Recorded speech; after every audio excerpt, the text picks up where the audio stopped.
클릭해주셔서 감사합니다. 안녕하세요, 라이세어 JK데이입니다. 오늘은 정치 이야기를 할 때 정말 자주 등장하지만 의외로 많은 사람들이 헷갈려하는 단어들 공산주의, 사회주의, 민주주의, 자본주의에 대해 이야기해보겠습니다. 인터넷에서 정치 이야기를 보다 보면 이런 말을 자주 볼 수 있습니다. 저건 사회주의다, 공산주의 국가처럼 되려한다, 자본주의는 인간을 착취한다, 민주주의를 지켜야 한다. 그런데 막상 이 네 개념이 정확히 무엇인지 설명해보라고 하면 생각보다 어렵습니다. 왜냐하면 이 단어들은 서로 다른 기준의 개념들이 섞여 있기 때문입니다.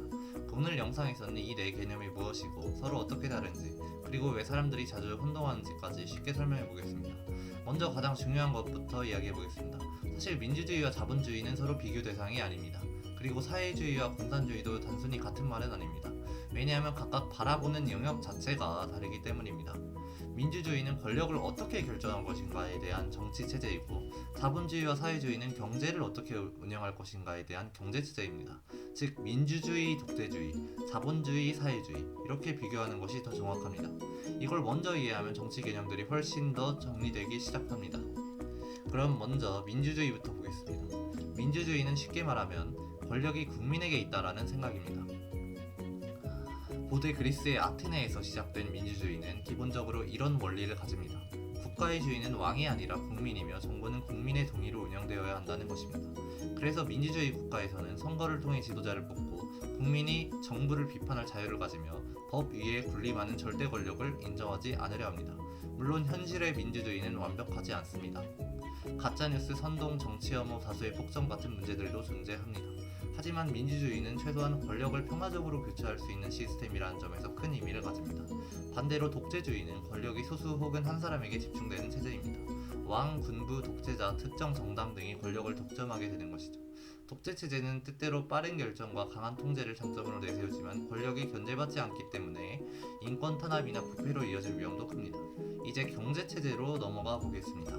먼저 자본주의입니다. 자본주의는 기본적으로 개인이 재산을 소유하고 자유롭게 경제활동을 할 수 있다는 체제입니다.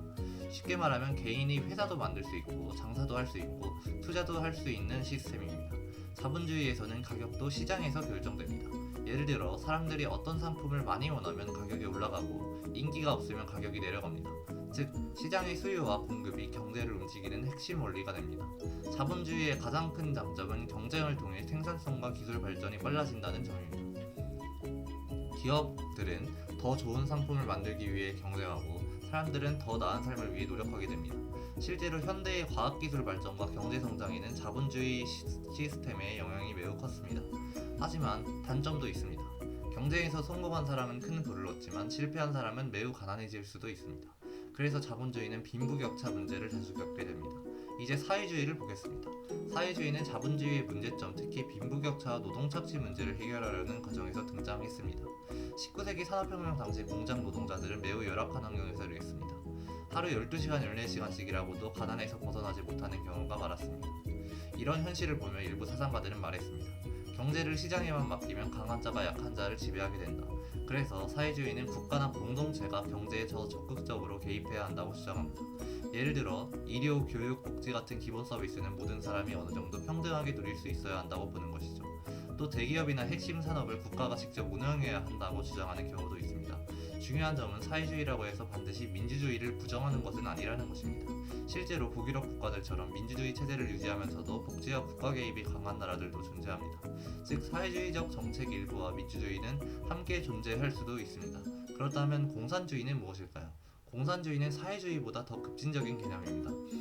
대표적인 사상가로는 칼 마르크스가 있습니다. 마르크스는 자본주의 사회를 자본가가 노동자를 착취하는 구조라고 보았습니다. 그리고 결국 노동자들이 혁명을 일으켜 계급 없는 사회를 만들 것이라고 주장했습니다. 공산주의의 최종 목표는 사회재산이 없는 계급 없는 사회입니다.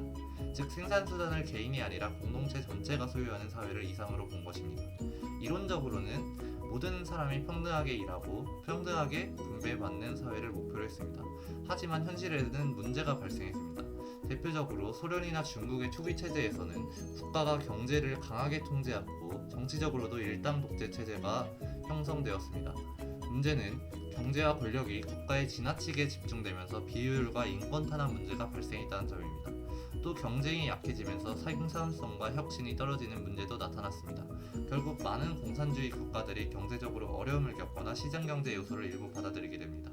여기서 중요한 오해를 하나를 정리하겠습니다.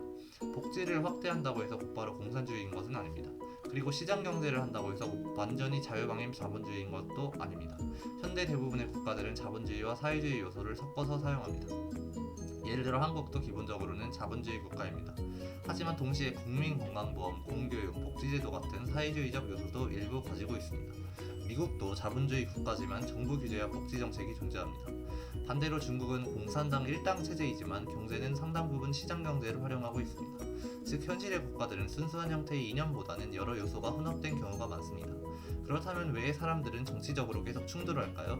그 이유는 사람마다 중요하게 생각하는 가치가 다르기 때문입니다. 어떤 사람은 자유와 경쟁을 더 중요하게 생각합니다.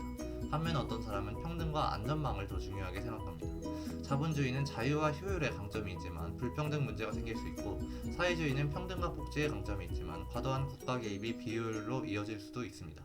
민주주의는 자유로운 참여와 권력 견제를 가능하게 하지만 대중선동과 정치 갈등이라는 문제도 존재합니다. 즉 정치체제와 경제체제는 완벽한 정답이라기보다 각각 장점과 단점을 가진 시스템이라고 볼 수 있습니다. 오늘은 공산주의, 사회주의, 민주주의, 자본주의의 기본 개념에 대해 이야기해봤습니다. 정치학은 단순히 어느 편이 맞다를 외치는 학문이 아니라 각 사상이 왜 등장했고 무엇을 해결하려 했으며 어떤 문제를 낳았는지를 이해하는 학문에 가깝습니다. 영상이 도움되셨다면 구독과 좋아요 부탁드립니다. 시청해주셔서 감사합니다.